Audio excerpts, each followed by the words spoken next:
जय श्री कृष्णा। मित्रों देखिए, भगवान श्री कृष्ण महाराज जैसी रणनीति कोई नहीं बना सकता। भगवान श्री कृष्ण महाराज सबसे बड़े रणनीतिकार थे। महाभारत के युद्ध में जो पांडवों को विजय श्री प्राप्त हुई थी वो भगवान श्री कृष्ण महाराज की ही देन थी, वरना पांडव तो कब के ही परास्त हो जाते। महाभारत का जो संपूर्ण इतिहास है वह भगवान श्री कृष्ण महाराज की रणनीति से ही ओतप्रोत है। और ये भी बात सत्य है कि भगवान श्री कृष्ण महाराज जैसे रणनीतिकार ना हुए और ना ही होंगे। देखिए, महाभारत की कुछ घटनाएं मैं आज के वीडियो में आपको बताता हूं। देखिए, पांडव जब अपना वनवास काट के वापस आते हैं और अपना राज्य का अंश मांगते हैं तो दुर्योधन राजपाट देने से मना कर देता है। तब भी पांडवों की ओर से एक बार अपना दूत दुर्योधन के पास हस्तिनापुर में भेजा जाता है कि शायद दुर्योधन का माइंड चेंज हो जाए और वह पांडवों को उनका अधिकार वापस कर दे। तो पांडवों ने यह अधिकार किसको सौंपा? भगवान श्री कृष्ण महाराज को। और श्री कृष्ण महाराज फिर पांडवों की ओर से दूत बन के जाते हैं हस्तिनापुर में। जब श्री कृष्ण महाराज कौरवों की सभा में पहुंचते हैं और कौरवों से उनके राज्य के इंद्रप्रस्थ, बकप्रस्थ, जयंत, वारणावर्त एवं एक और गांव पांडवों के लिए मांगते हैं। दुर्योधन जब श्री कृष्ण महाराज की बात सुनता है कि इन्होंने तो मात्र 5 ही चीजें मांगी हैं, लेकिन वह भी इस प्रकार से मांगी है कि जो हस्तिनापुर है पूरा का पूरा पांडवों के आश्रित ही हो जाएगा अगर ये 5 चीजें इनको दे दी जाती। क्योंकि जो श्री कृष्ण महाराज ने जो ये 5-6 स्थान जो गिनाए थे वह सब हस्तिनापुर की सीमाओं के ही आसपास थे। तो जब कभी भी अगर दुर्योधन उधर से जाता तो पहले उस क्षेत्र में पांडवों से अनुमति अत्यंत ही आवश्यक हो जाती।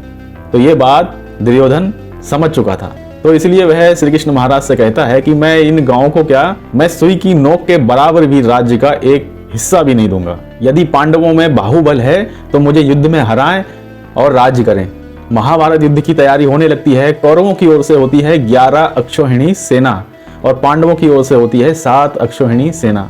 श्री कृष्ण महाराज अर्जुन के सारथी बनते हैं और अर्जुन को इच्छा होती है कि एक बार मैं सेना देखूंगा कि दोनों ओर से किसकी कितनी कितनी सेना है। तो भगवान एक कुशल रणनीतिकार की तरह उनका रथ खड़ा कर देते हैं जहां पे अर्जुन की मोह माया जागृत होने वाली है। तो भगवान श्री कृष्ण महाराज ऐसी जगह रथ खड़ा करते हैं जहां पे अर्जुन को स्पष्ट दिखाई दे कि मुझे किन किन से युद्ध करना है, जिसमें उनके चाचा, ताऊ, मामा, ससुर सभी नजदीकी रिश्तेदार ही थे वहां पे। तो अर्जुन कहते भी हैं श्री कृष्ण महाराज से, मुझे ऐसे विजय की कामना नहीं है जिसे अपने संबंधियों का खून बहा के प्राप्त की जाए। मैं नहीं लड़ूंगा, आप मेरा रथ यहाँ से ले चलिए।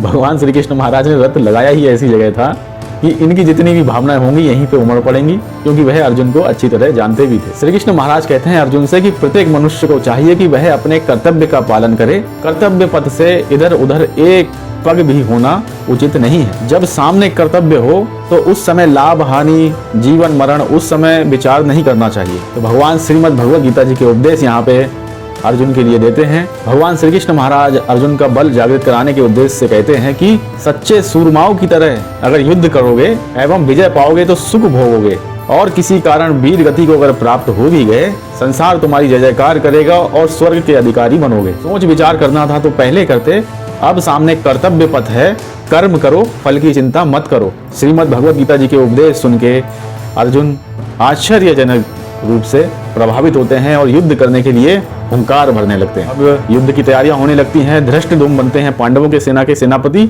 और भीष्म पितामह है उधर कौरवों के सेना की सेनापति। भीष्म पितामह इधर पूरी पांडवों की सेना का संहार करने लग जाते हैं। पांडवों की सेना के हजारों महारथी भीष्म के द्वारा मार दिए जाते हैं। तब श्री कृष्ण महाराज सोचते हैं कि इस प्रकार काम चलने वाला नहीं है, अब भीष्म पितामह का वध करना ही पड़ेगा। तब वह एक रणनीति सोचते हैं। श्री कृष्ण महाराज युधिष्ठिर को भीष्म पितामह के पास पूरी तरह से सिका पड़ा के भेजते हैं। जब युधिष्ठिर भीष्म पितामह के पास जाते हैं, उनको प्रणाम करते हैं, तो पितामह उनसे पूछते हैं उनके आने का कारण। युधिष्ठिर कहते हैं कि हमारी सेना के आपने हजारों वीर मार दिए हैं और रोजाना आप हजारों योद्धाओं को मार रहे हैं।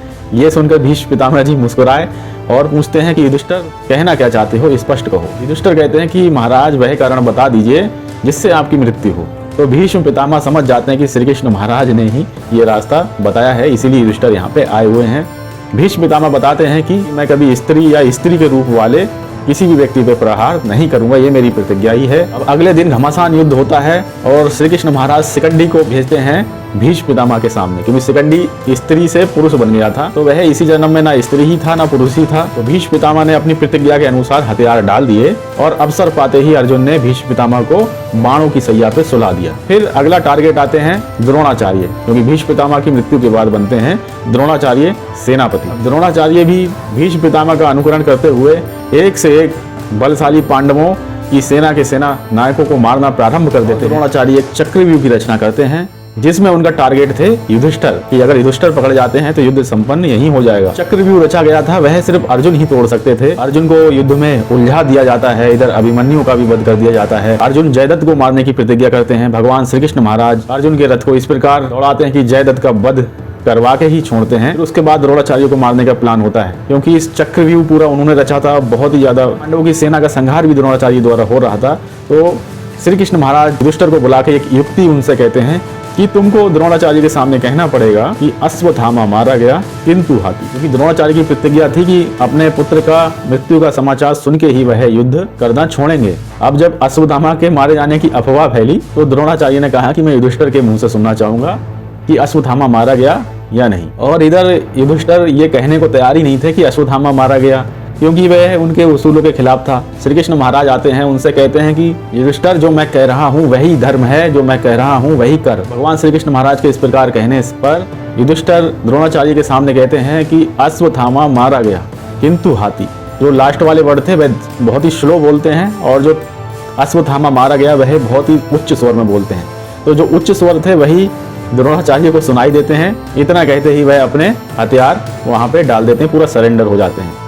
ये सुनते ही धृष्टद्युम्न जो कि पांडवों की ओर से थे द्रोणाचार्य को मार देते हैं, तुरंत वध कर देते हैं। इस प्रकार से दूसरा टारगेट पूरी रणनीति के साथ द्रोणाचार्य उड़ा दिए जाते हैं। अब तीसरे सेनापति बनते हैं कर्ण।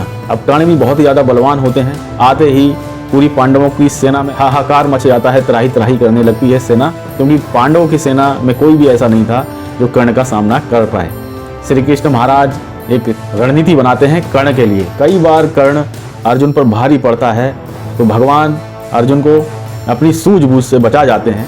लेकिन एक बाण इस प्रकार से मारा जाता है कर्ण के रथ में कि कर्ण के रथ का पहिया धंस जाता है। उसको निकालने के लिए जब कर्ण स्वयं रथ से नीचे उतरता है तो भगवान श्री कृष्ण महाराज अर्जुन से कहते हैं कि बाण निकाल और मार दे इसको। अर्जुन कहते हैं कि महाराज ये तो अधर्म है। श्री कृष्ण महाराज कहते हैं अधर्म कुछ नहीं है, जब भी अवसर मिले शत्रु को मार देना चाहिए। यदि तूने इस समय देर की उसके बाद तू कर्ण को नहीं मार पाएगा, कर्ण को मारना असंभव है। अर्जुन ने तुरंत भगवान श्री कृष्ण महाराज का कहना माना और अपने बाणों के द्वारा कर्ण का वध कर देते हैं वह। तो इस प्रकार देखिए तीसरे सबसे बड़े सेनापति कौरवों के कर्ण का यहाँ पे होता है वध। उसके बाद नंबर आता है शल्य का। शल्य बनते हैं सेनापति कौरवों के, उनको भी भगवान श्री कृष्ण महाराज युधिष्ठिर के द्वारा मरवा देते हैं। ये समाचार सुन के दुर्योधन बहुत दुखी होता है। उसकी आशा और निराशा में बदलती है जब श्री कृष्ण महाराज के रडार में आ जाता है शकुनी। शकुनी को फिर वह मरवा देते हैं। अब क्या था, अब दुर्योधन पूरी तरह से हताश हो जाता है और एक जलाशय में जाके जल के भीतर छुप जाता है। पांडव भी उसको खोजते खोजते उसी जलाशय के पास पहुंच जाते हैं। वहां पहुंच के उस दुर्योधन के लिए सभी पांडव धिक्कारते हैं, लेकिन इतना धिक्कारने के बाद भी वह दुर्योधन उस जलाशय से बाहर नहीं आता है। फिर युधिष्ठिर को क्या होता है, युधिष्ठिर कहते हैं कि हे दुर्योधन तुम बाहर आ जाओ, तुम हम पांडवों में से जिससे चाहे उससे लड़ लो, अगर हम में से तुम किसी को भी हरा देते हो तो हम राज्य तुम्हें सौंप देंगे। जब इस प्रकार की बेतुकी बात युधिष्ठिर कहते हैं तो श्री कृष्ण महाराज कहते हैं ये तो जीता जिताया युद्ध हरवा देगा। तब वह कहते हैं कि युद्ध केवल भीम ही लड़ेंगे, क्योंकि भीम गधा युद्ध में पूरी तरह से कुशल है। फिर भीम लड़काते हैं दुर्योधन के लिए और फिर दुर्योधन आता है जलाशय से बाहर। दोनों में बहुत भयंकर युद्ध होता है। भीम और दुर्योधन एक दूसरे पर खूब जम के प्रहार करते हैं, कोई हारने का नाम ही नहीं ले रहा था। इधर देखते हैं कि भीम थक जाते हैं, दुर्योधन थोड़ा भारी पड़ने लगता है। भगवान श्री कृष्ण महाराज भीम से कहते हैं कि जंघा के नीचे प्रहार कर। तो भीम भी इसी प्रकार जब जंघा के नीचे अपनी गदा मारते हैं दुर्योधन पर, तो दुर्योधन गदा के प्रहार से उसी समय नीचे गिर पड़ता है और दुर्योधन की जंघा टूट जाती है। जंघा के टूटते ही दुर्योधन पूरी तरह से धराशायी हो जाता है। कुछ लोग उस समय विरोध भी करते थे कि गदा युद्ध में जंघा के नीचे प्रहार नहीं करना चाहिए। तब श्री कृष्ण महाराज उनकी बातों का खंडन करते हुए कहते हैं कि जब भरी सभा में द्रौपदी को दुर्योधन ने अपनी जंघा पे बैठाने का इशारा किया था तो भीम ने उसी समय प्रतिज्ञा की थी कि मैं इस दुर्योधन की जंघा तोड़ दूंगा। तो आज गदा युद्ध में भीम ने अपनी प्रतिज्ञा पूरी की और दुर्योधन की जंगा तोड़ के उसका संहार किया। तो इस प्रकार से महाभारत के युद्ध में भगवान श्री कृष्ण महाराज ने अपने रणनीतिज्ञ कौशल के कारण ही पांडवों को विजय दिलाई, वरना पांडवों को एक सेनापति को हराना मुश्किल था, पूरी कौरवों की सेना की तो बात ही और है। इसलिए महर्षि वेदव्यास जी ने महाभारत में लिखा है, यथा कृष्ण स्तथो धर्मो यतो धर्म स्तथो जया, यानी जहाँ श्री कृष्ण महाराज हैं वहीं धर्म है और जहाँ धर्म है वहीं विजय है। बोलिए जय जय श्री कृष्ण महाराज की जय। ओम नमो भगवते वासुदेवाय।